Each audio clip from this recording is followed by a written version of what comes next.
All right. So, today we're going to talk about standard form and how we determine key features by standard form. It's easiest to determine the x-intercept and y-intercept in standard form, but we're also going to look at how we find the slope given standard form. Standard form is ax plus by equals c. Now let's look at some examples. All right, if we look at 3x plus 4y equals 12, we're going to look at how we determine our slope, x-intercept, and y-intercept.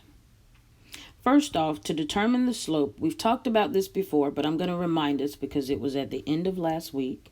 In order to determine our slope, we need to use the formula negative a divided by b. All right, negative a divided by b. And you may say, a and b, what?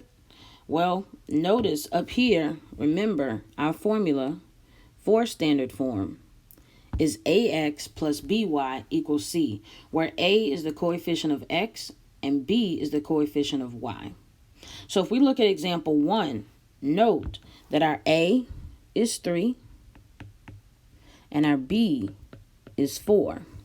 So when we're looking for the slope, we take negative 3 and divide it by 4. And we have our slope, negative 3 over 4. When we're looking for the x-intercept, all right, what happens here is we need to remember the definition is the value of x when y is 0. So that means that we substitute into this equation here. We have 3x plus 4y, but we said it's the value of x when y is 0, so we substitute for y 0, and then set it equal to 12. So the main difference here is what we substituted, which was that 0, by definition of x-intercept. And now it's just a matter of simplifying.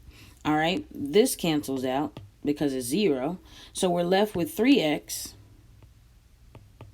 equals 12. And from here, we divide by 3 on both sides. The 3's cancel, and we're left with x equals 4. That's our x-intercept. And if we want to plot it on the graph here, we just come here to where x is 0 and go right 1, 2, 3, 4. And there is our x-intercept. All right, now let's talk about the y-intercept, which is the value of y when x is 0.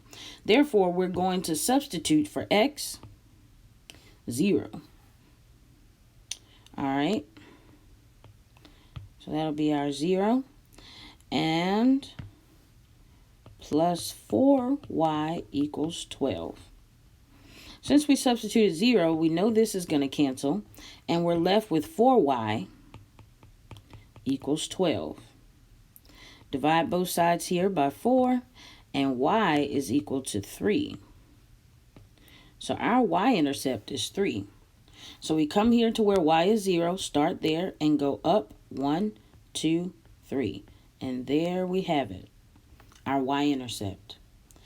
Given the y-intercept and the x-intercept plotted alone, we can go ahead and draw a line to represent this graph.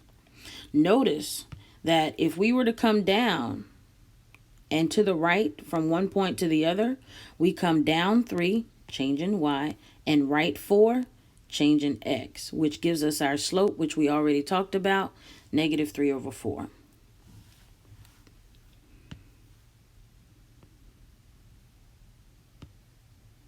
There's our line. All right, let's try another one. Let's say, for example, we have x minus y equals negative 4.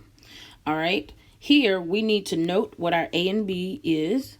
So note, because x and y do not have a number in front of them, that number is 1. So a is 1. And b, we would be tempted to say 1. However, there is a minus sign, so we're going to make this negative 1.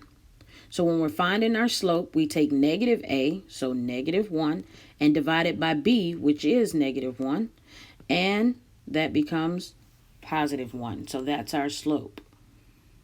Now let's determine our x-intercept. We write our equation.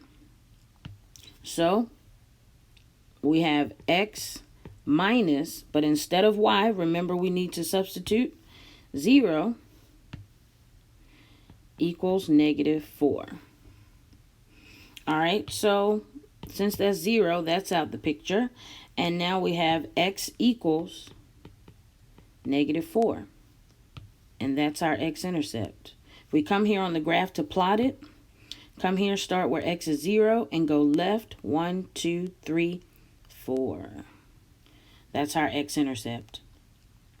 All right, now let's talk about our y-intercept, where we substitute for x 0. So that becomes 0 minus y equals negative 4. That leaves us with negative y equals negative 4. We need y to be positive so we can divide by negative 1 on both sides here, so that we end up with y equals positive 4, which is our y-intercept. If we want to plot this, we come on the graph to where y is 0 and go up 1, 2, 3, and then 4. All right. And if we want to go from one point to the other, we can just come right and then up.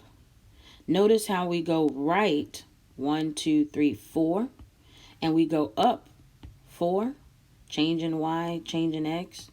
So if we want to verify our slope, 4 divided by 4 is 1, and that's what we already said, was that our slope was 1.